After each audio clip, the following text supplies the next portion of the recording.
एक लोकतांत्रिक देश की खूबसूरती उस देश के 5 साल में होने वाले चुनाव में छिपी है। यहाँ एक वोट का सवाल नहीं, बल्कि वह देश के भविष्य को तय करती है। 2024 का चुनावी रंग इन दिनों पूरे शबाब पर आ गया है। देश में भाजपा बनाम इंडिया गठबंधन का जिक्र कम और मोदी बनाम कांग्रेस के बड़े चेहरे राहुल गांधी द्वारा उठाए गए मुद्दों के बीच जंग जारी है। सीधे सीधे भाजपा और कांग्रेस के बीच मुकाबला इस बार मुद्दों के साथ नजर आने लगा है। 10 साल सत्ता से बेदखल कांग्रेस पार्टी के हरियाणा के मुखिया कहे जाने वाले भूपेंद्र सिंह हुड्डा ने जिस तरह से टिकटों के बंटवारे में जीत हासिल की है और चंडीगढ़ का रास्ता तलाशने की रणनीति बनाई है, उससे भाजपा में थोड़ी बेचैनी देखी जा सकती है और वोटरों को भी लगने लग गया कि बहुत हो गया भाई, हिंदू मुस्लिम, अब हमें काम चाहिए। गोहाना शहर के मेन बाजार में दुकानदारों और आम आदमी से कांग्रेस के प्रत्याशी सतपाल ब्रह्मचारी और भाजपा के बारे में उनके विचार जगत महान मीडिया संस्थान ने अपने कैमरे में कैद किए। साथ ही सांघी में ब्याहे प्रवीण गोयल, जो कि लंबे समय से प्राचीन शिवाला मस्तनात के प्रधान, भी उनसे बाद दोनों पार्टियों की स्थिति पर पत्रकार सारिका नरवाल ने चर्चा की। देखिए मैडम, अब लोगों का मन भर चुका है इस बीजेपी से, और ये जो हर टाइम फजूल की बातें करते रहते हैं, भाई कांग्रेस मंगलसूत्र खींच लेगी, फलां कर लेगी, ये घबराए हुए हैं इस टाइम। लोग इनकी बातों को अच्छी तरीके से समझ चुके हैं देशवासी। इस समय व्यापारी वर्ग, हम खास तौर पे व्यापारी वर्ग से आते हैं, हमारा कोई भी इस टाइम जीवन ठीक नहीं है। हम आपको क्या बताएं हमारे साथ क्या क्या घटनाएं हो रही हैं, और लोग चुप हो जाते हैं, जी पकड़ लिए, ये कर लिए, कुछ नहीं होता, फिर भी पैसे दे के पेंडा छूटता है हमारे आदमियों का। बहुत माहौल ख़राब है इस टाइम इस सरकार के अंदर। अब की बार मैं आपको बताऊं सरिका जी कि अब की बार कुछ अलग ही दिखेगा आपको, क्योंकि जो ये टिकट दी गई है ये एक ऐसे व्यक्ति को दी गई है जो बिल्कुल शुद्ध और बहुत बढ़िया आदमी है। उसका गुहाने से, सोनीपत से, जीन से, सफीदों से वो आते जाते रहते हैं। ये नहीं है वो यहाँ के नहीं है, उनका यहाँ से बहुत मतलब है। उनके बहुत चेले हैं यहाँ पे जो वहाँ जाते भी रहते हैं, जिनके यहाँ वो आते भी रहते हैं। तो ऐसी कोई बात नहीं है, अब की बार अंडर करंट चलेगा, आप देखते जाइए 2-4 दिन में क्या होता है। महाराजियों के तो बड़े अच्छे संपर्क हैं, आपने भी कहा, लेकिन हुड्डा फैक्टर से बड़ी नाराजगी थी शहर के लोगों को, तो क्या हुड्डा फैक्टर भी चलेगा? नहीं, अब ऐसी कोई बात नहीं है। शहर में यूँ तो कुछ चंद लोग होते हैं किसी न किसी के सपोर्टर, ऐसी कोई बात नहीं है। अब लोग समझ गए हैं कि भाई हमारे इलाके की भलाई भूपेंद्र सिंह हुड्डा के साथ ही है, और वो ही आने में फ़ायदा है, क्योंकि जो हमारे ज़िले का, सोनीपत ज़िले का, रोहतक ज़िले का चौधरी भूपेंद्र सिंह हुड्डा ने कर दिया, आज तक वो काम कोई भी नहीं कर सका। अच्छा गोयल साहब, मुझे एक जानकारी और मिली, आप बड़ी तारीफ कर रहे हो हुड्डा की, आपकी ससुराल भी सांगी में, बताइए। हाँ, मैं सांगी वालों के यहाँ भी आया हुआ हूँ, रोहतक से। वो इनके परम भगत है, बहुत बड़ा परिवार है, उनकी हज़ारों वोट है, वो सारे के सारे शुरू से हुड्डा साहब के साथ है। हम भी शुरू से हुड्डा साहब के साथ हैं। तो कभी जब आते हैं हुड्डा साहब मान तान दे के जाते हैं क्या? नहीं, ऐसा क्या है कि वो घिरे रहते हैं, इतने बड़े लीडर हैं। हम तो पिछली बार इलेक्शन में जब मंदिर में आए थे तो मैंने सभा करवाई थी उनकी, तो उसी टाइम मुलाकात हुई थी या बूथ पे हुई थी। हुड्डा साहब जानते हैं मेरे को अच्छी तरीके से सामने। नमस्कार, आप देख रहे हैं जगत महा न्यूज़। चुनावी माहौल है हरियाणा की। 10 जो लोकसभा की सीटें में हैं उन पे ले हो गई है, मैं कहती हूँ पूरे गर्म हॉट हो गया है। आज इस कड़ी में वैसे जगत महान लगातार तमाम विधानसभा क्षेत्र, लोकसभा क्षेत्र में जाकर पब्लिक की जो मन की बात है वो जानने की कोशिश कर रहा है। इस कड़ी में मैं सोनीपत लोकसभा की जो विधानसभा गोहाना की सीट है उसके आज मेन बाज़ार में हूँ। कई लोगों ने कहा कि आप करनाल जाते हैं, आप घरौंडा जाते हैं, आप सोनीपत जाकर कवरेज कर रहे हैं, अपने शहर की क्यों नहीं दिखाते? ये मेरा शहर है, बहुत पुराना शहर है, और मैं बिल्कुल मेन बाज़ार में हूँ। पुरानी सब्जी मंडी है, यहाँ बहुत लोगों का आना जाना है और दुकानदारों के साथ। वैसे गोहाना जिसको बोलते हैं ना, गोहाना शहर एक सोनीपत डिस्ट्रिक्ट का ये हार्ट है, बहुत पुराना शहर है। आज़ादी के बाद जब यहाँ बाज़ार बना तब से ये दुकानें हैं, विलेज ओरिएंटेड है। गांव में जो उपज होती है, किसान के जो खेत में फसल होती है उस पर डिपेंड है। जब फसल होती है तो बाज़ार में भी रौनक आ जाती है। तो ये जो भाजपा के तो जो मोहनलाल बड़ोली हैं प्रत्याशी, और कांग्रेस के बहुत लेट आए सतपाल ब्रह्मचारी हैं, जो कांग्रेस के प्रत्याशी हैं उनके बारे में क्या सोचते हैं, क्योंकि पिछले एक दशक से भारतीय जनता पार्टी के रमेश कौशिक यहाँ से एमपी थे और तीसरी बार फिर से ब्राह्मण चेहरे को उतारा है और कांग्रेस ने भी ब्राह्मण चेहरे पर दांव खेला है। तो सतपाल ब्रह्मचारी के बारे में लोग कितना जानते हैं और पिछले सरकार के कार्यकाल को कैसे देखते हैं, इन सब बातों को जानने के लिए बहुत लोग हैं बाज़ार में। हम सबसे अलग अलग बात करेंगे। एक बाबूजी ने तो ना सिर पे इतना बोझ उठा रखा है, इनसे भी जानने की कोशिश करेंगे। बड़ा बोझ उठा रखा, कहाँ से हैं आप? गांव चिटाना से हम। चिटाना से? हाँ। तो रोज़ बाजार आना जाना होता होगा? रोज होता है, तकरीबन कोटा में बाजार हम चलते रहते हैं। तो चिटाना भी गोहाना बड़ौदा में आता है शायद, बड़ौदा में। हाँ। क्या माहौल है इस बार? हमारे कांग्रेस का माहौल है। कांग्रेस का तो गांव में कांग्रेस का है? हाँ, कांग्रेस को हमारे पहले भी कांग्रेस से था, अभी भी कांग्रेस से है। अच्छा, क्या काम करते हैं आप? मैं पेंशनर हूँ, बहुत ही खेती बाड़ी करता हूँ। अच्छा, कांग्रेस को क्यों पसंद कर रहे हैं आप? देखो अभी इसको इतना काम कर दिया कि ने 4 साल की तो फौजी कर दी, कौन सा हो भाई उस 4 साल की जो है, फिर कोई इसने ऐसे छोड़ दिया। BSF CRP किसी भी पेंशन नहीं, और MP MLA इनकी एक बन जाओ 3 बार। कैंडिडेट कौन है आपका? हमारे देखो अभी कौन उठा है कांग्रेस का, कौन है पता है? ये सर, ये कौन है ब्रह्मचारी, कौन है ये? मतलब कैंडिडेट से कम ध्यान है कांग्रेस पे इनका। आपके नेता कौन है बड़े, किसको मानते हो बड़ा नेता? हम तो देखो जो हमारा जो हुड्डा था, हुड्डा है हमारा। अच्छा, पिछले 2019 में इसी विधानसभा क्षेत्र ने हुड्डा को काफ़ी मतों से हराया था, लेकिन इस बार कुछ बदली सी फिजा लगती है मुझे। लेकिन फिर भी हमें लोगों से ही जान के पता चलता कि हकीकत क्या है। मैं इस वक्त एक मोबाइल शॉप है, ये क्या लगता है आपको इस बार? अब की बार सतपाल महाराज जी अच्छे मार्जिन से जीतेंगे। क्यों? क्योंकि जो ऐसा है, जो एक बीजेपी ने जो एक खेल खेला है, मेन तो है यंग में, जो हमारा जो फौजी भाइयों का 4 साल का जो पीरियड रखा है इन्होंने, हाँ। ये सबसे बड़ा नुकसान का कारण बीजेपी बनेगी। अच्छा, और इस वजह से हम अभी आपकी बार यंग होने के वास्ते हम कांग्रेस को सपोर्ट करेंगे। अच्छा, एक बात बताओ, शहर में तो ज़्यादातर बीजेपी का प्रभाव है, इस बात से आप मानेंगे? हाँ, इस बार थोड़ा सा प्रभाव था। हाँ। ऐसे अब वो बात नहीं रही, अब आहिस्ता आहिस्ता इस चीज़ों को देखते हुए और अब की बार कांग्रेस को वोट करेंगे। भारतीय जनता पार्टी के जो बड़े नेता, भले ही मंगलसूत्र, मछली, मुस्लिम, विरासत का बंटवारा और शहजादे का भी इस्तेमाल होने लगा। अभी तक तो शहजादा राहुल गांधी को कहा जाता था, हरियाणा में एक नए शहजादे और आए हैं, दीपेंद्र हुड्डा को शहजादे का नाम दिया। मैं इस पे भी टिप्पणी पूछूंगी लोगों से किस तरह की है।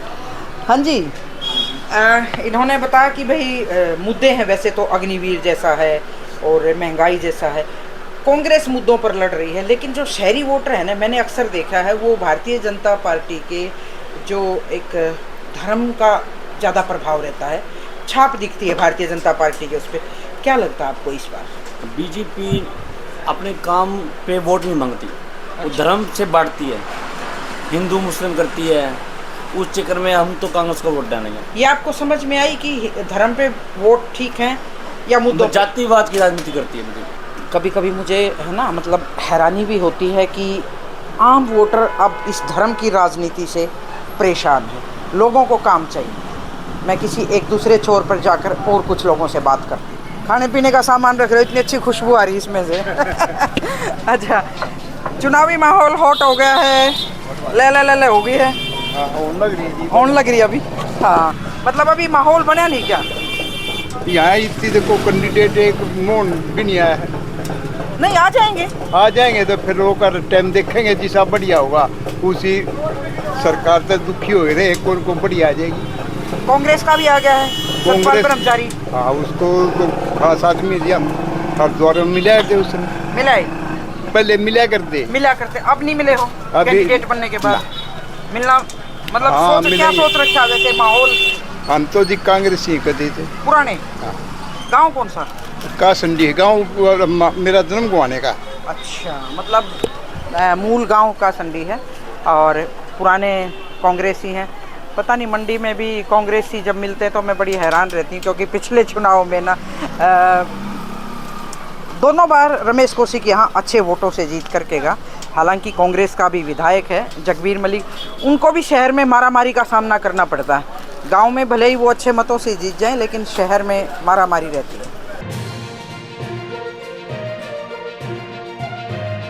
हाँ जी, क्या कर रहे हो? मेहनत मजदूरी ठीक चलती है? बढ़िया चल रही। क्या भाव है?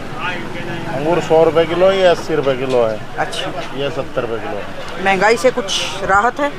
वह महंगाई इधर आती नहीं मैडम, महंगाई है, किस चीज़ की राहत है? तो काम कैसे चलता है? काम अपना मेहनत मजदूरी करते हैं, अपना कमा खा लेते हैं। चुनाव आ गया, चुनाव वोट आने डालनी तो चाहिए, वोट डालनी चाहिए। डालते हैं, मैं वोट डालेंगे। वोट का किसका अधिकार माहौल है नजर आ हमारा, रहा है? कांग्रेस का। बाप रे बाप, रेडी वाले भी कांग्रेस का। लेकिन मैं बाजार में गई तो कुछ कम लोग बोल रहे थे कांग्रेस के बारे में। आप अपना ये है, आप अपने विचार हैं, हम इस सरकार से खुश नहीं है। वादे कुछ है, वादे कुछ करते हैं, कार्यक्रम में करते हैं। इन्हें 10 साल 9.5 साल राज कराए ना, पब्लिक कागजात बाहर नहीं लिख दी इस सरकार ने। फैमिली आईडी, पैन कार्ड, फलाना कार्ड, एक आईडी थोड़ी होती है क्या? क्या अच्छा, देशद्रोही है क्या हम? इसी देश के नागरिक हम। इन्होंने हैरानी की बात है कि जो ये कागज और जो आईडी है, इससे बहुत लोग परेशान मिले मुझे और गुस्सा भी है इन लोगों मैडम में जी, इस बात ऐसी है ना, कभी तो फैमिली आईडी गलत हो जाती है, वो ठीक नहीं होने पा रही है। अगर कोई मिस्टेक हो जाती है, अगर स्पेलिंग भी गलत है ना, जब भी कोई प्रूफ नहीं, पैन कार्ड ले आओ, ये ले आओ, इनको सभी को एक में बनाओ। एक बात बताओ, मेरा नाम सतीश है, मैंने आपने अगर एक भी मिस्टेक कर दी, एक स्पेलिंग की, सतीश की जगह आगे की मात्रा लगा दी, तो मेरी मिस्टेक थोड़ी आपकी है, लेकिन परेशान मैं हूँ उस चीज़ से। नहीं। अच्छा, कैंडिडेट का पता चल गया कांग्रेस का कौन? आप जिसकी बात कर रहे हैं, हाँ, ब्रह्मचारी है जी। जानते हो थोड़ा बहुत? और क्यों नहीं।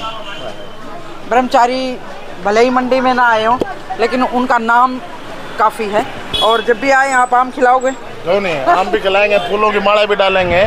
जी, आप बता रहे थे कुछ। हाँ जी, हम ये बता रहे जी, मेरी यहाँ तो टूटी थी इस बार सब्जी मंडी में टीन के नीचे जी। अच्छा, अरे उसके मतलब सारी वो कागज लाओ, मैंने पूरे कागज कर दिए। आज तक जी मैंने आप पर के लोगों पे मतलब 50-60 हज़ार रुपये ले गए, ऑटो पर लगाए। अच्छा, अरे मेरे को कुछ नहीं मिला जी।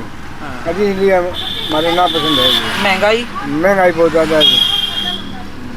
बच्चों को नौकरी के बारे में? नौकरी को हमारे बच्चे मतलब जो 12 पढ़े आ रहे हो, अंडा आज देखे खाना कोई किते कोई सुनाई नहीं किते। 15 लाख खाते में आए हो? नहीं आए जी। और अभी 2-3 दिन पहले मंगलसूत्र, मछली, मुस्लिम लीग, ना जी कुछ नहीं। देश के प्रधानमंत्री का भाषण सुनते हो कभी कभी? ना जी, हमारा टेलीविजन नहीं, हम कैसे सुने जी। टेलीविजन भी नहीं है? नहीं जी। और जो कुछ मकान पक्के बनाने थे, स्मार्ट मतलब एक प्रधानमंत्री आवासीय योजना, उसमें पक्के मकान देने थे लोगों को बना के। हमारे को नहीं मिला जी। हमारे को कांग्रेस के टाइम में मिला था जी, एक कमरा बनाने के लिए मतलब पैसे दिए थे उन्हें, कांग्रेस ने।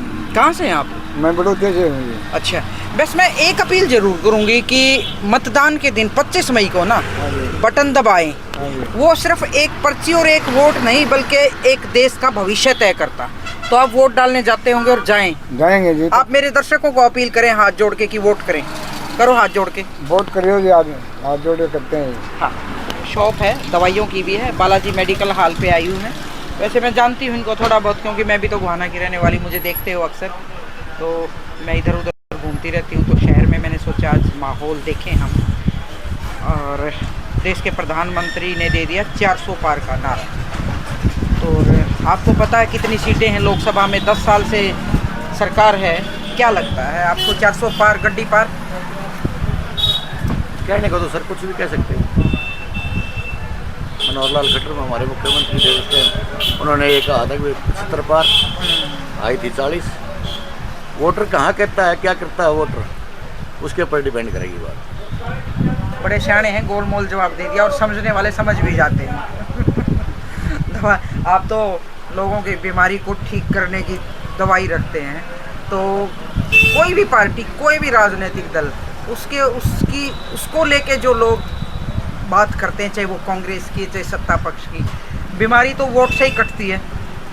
तो क्या लगता है इस बार जो दो, खासकर सोनीपत की बात करेंगे हम, क्योंकि यहाँ आपके विधायक हैं जगबीर मलिक है, और दोनों ब्राह्मण चेहरे आ गए, टक्कर। सर इसमें जाति से क्या लेना,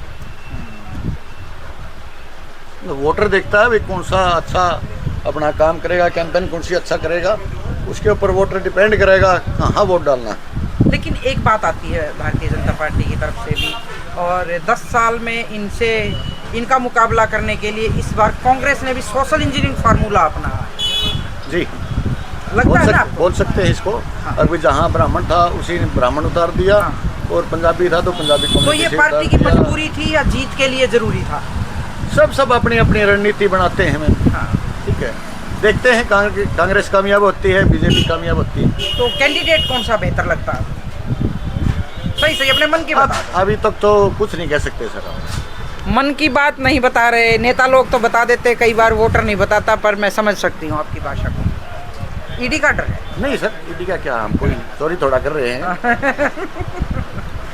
मैं कई बार जगह पूछती हूँ ना, कई छोटे छोटे दुकानदार भी मुझे बोल देते हैं कि मैडम हम नहीं बोलेंगे, मैं ईडी का डर लगता है। नहीं, ऐसी कोई बात नहीं। आम आगे हैं? हाँ आगे जी। किसको खिलाने वाले हो इस बार आम? हम हाँ, हम देखो जिसकी किस्मत में होंगे वही खाएंगे जी। किस्मत तो आप बनाते हैं, किस्मत आप बनाते हैं। किस्मत तो रेट तय करेगा नहीं जी। रेट कस्टमर आम आदमी भी खा सकता है अगर रेट जायज़ होगा तो, अगर महंगा होगा तो फिर गरीब आदमी के हाथ में तो नहीं है ना खाना। हाँ। अच्छा, चुनाव में ना सट्टा बाजार लगता है और मंडी का बड़ा जिक्र होता है कि भाई मंडी में सट्टा बाजार है। सट्टा बाजार शुरू है नहीं अभी? आप इस चीज़ से दूर है जी। सट्टा सट्टा बाजार नहीं, वैसे सुनने की बात है, मैं भी नहीं देखने आती इस बात को। तो सट्टा बाजार तो देखो जी क्या हुआ क्या नहीं। अब अभी तो नॉमिनेशन फार्म भी नहीं भरने चालू हुए। लेकिन देखो, मतलब प्रत्याशियों के बारे में तो पहले से ही लोगों को जानकारी, मतलब आप प्रचार तो सुनते ही हैं? आप प्रचार तो सुनते हैं जी। सोशल मीडिया देखते होंगे? सोशल मीडिया में भी जहाँ देखा वहीं 400 पार दिखा देते हैं जी। फिर लगता है आपको तसल्ली है? नहीं, ये तो सब कहने की बात है ना। 400 पार, इनको अपनी सीटों का तो बड़ा अंदाजा होगा 400 पार सीटें आएंगी। हाँ। लेकिन 4 क्विंटल RDS का नहीं पता लगा नहीं पुलवामा में वो कहाँ से आया, कौन ले गया आया उसको। लेकिन इन्होंने अपनी सीटों का पहले अनुमान लगा दिया 400 पार। पहली बात तो ये बोलते हैं हम संविधान खत्म कर देंगे। इनके मंत्री यही बात बोलते हैं, किसी से पूछ लो अगर 400 पार सीट आएगी तो आरक्षण और क्या बोलते हैं उसको, संविधान को हम तहस नहस कर देंगे। लेकिन बीजेपी की ये संख्या कभी पूरी नहीं होगी 400 पार की। इनको पूर्ण बहुमत भी नहीं मिलने वाला अब की बार। अच्छा, कांग्रेस पार्टी ने अपने जो घोषणा पत्र बनाया है राहुल गांधी ने, आपने भी देखा होगा, महिला न्याय और किसानों की गारंटी और लखपति दीदी, तो कोई घोषणा पत्र देखा आपने और बीजेपी का, और उसमें कितना फर्क है? घोषणा पत्र तो सब कहने की बात है जी, जो जिसकी सरकार आती है वही अपना तरीके से करता है काम। फिर भी आपको क्या लगता है कि कौन सी पार्टी ऐसी है जो सत्ता में आई? अब तक तो कोई ऐसी का अनुमान नहीं है जी। मेरा तो सिर चकरा गया, इन्होंने कितनी पुरानी बात याद की कि RDX का नहीं पता कहाँ से आया और 400 पार का गजब का नारा है। लेकिन इनको किसी राजनीतिक दल पे ये भी पूरा भरोसा नहीं है कि भाई वो इस जो अपने घोषणा पत्र में वो चुनाव से पहले जो चीज़ें देते हैं वो पूरी कर पाएंगे कि नहीं। मेन बाजार गोहाना से सारिका की रिपोर्ट। नमस्कार।